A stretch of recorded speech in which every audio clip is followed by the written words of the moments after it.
KSFO, John, I've gone on a long spiel here. Should prostitution with human beings be legalized or not? Hey, Dr. Savage, I think it already is legalized. The only thing that's criminalized is streetwalkers, which is just an eyesore on society, so they get arrested.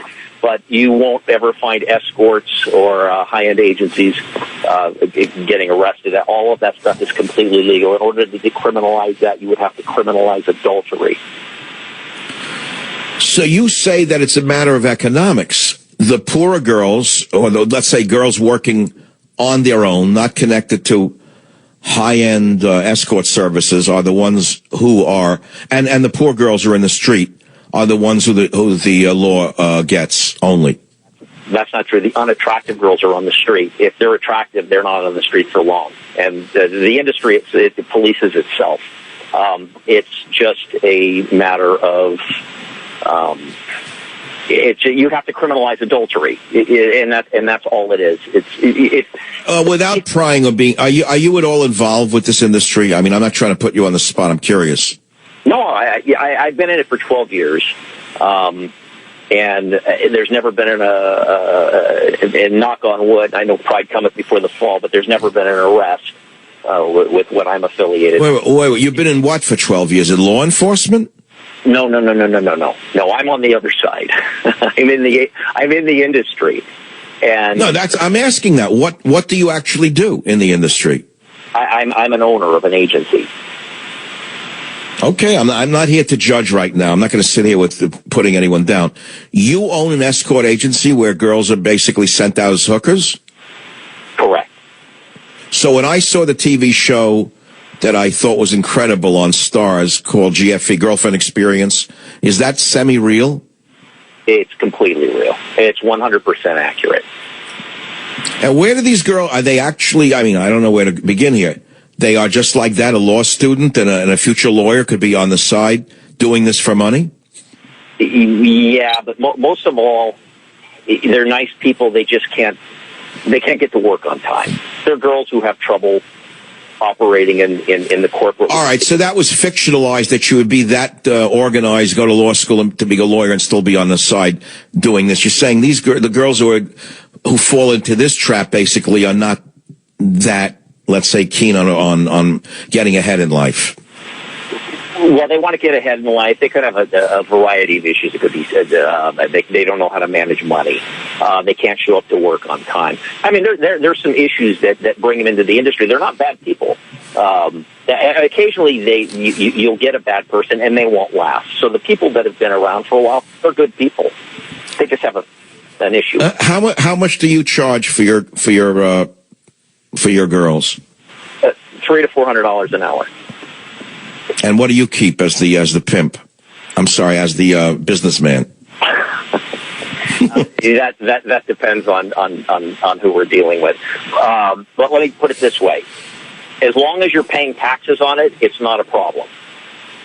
Oh, your girls, they have to file an income tax thing? They pay taxes. I pay taxes. We all pay taxes. If you pay taxes, you're not in trouble. I don't know if you remember the story last year, the SF Red Book, or it was in 2014, when they got driven out of business. And it was basically tax evasion. And that's it. If you pay your taxes, nobody cares. And the services that we provide, and I understand this because I actually politically am to the right, and I agree with most stuff on the right. But one of the things that isn't really articulated is these gentlemen that see these women that pay $300 or $400 an hour. I know it's a shame. They're taking the money away from their wife, or they're taking the money away from their children. But just keep this in mind.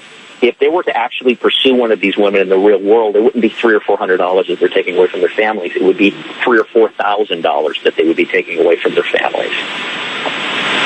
But look, let's be clear. You're running an agency. I'm not going to ask you any more than that. What you're doing is illegal, isn't it? No, I have no knowledge of what goes on in those rooms. I understand. Okay, fine. So, all right, we'll leave it at that. What about disease? Is that an issue with your people?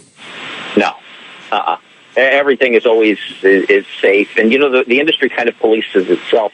There's a lot of review boards, and where the people with issues and problems and diseases are.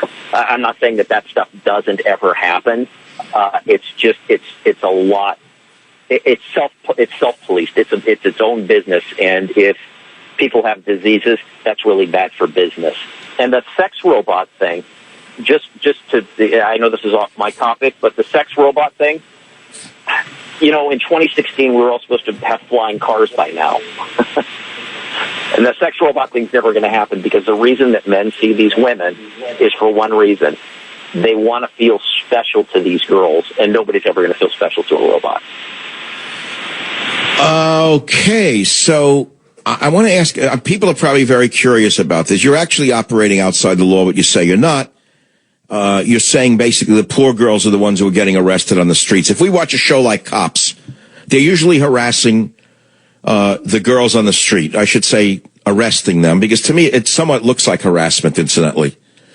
And so the cops have to do it. That's their job. I understand that. Maybe they'd rather not do it.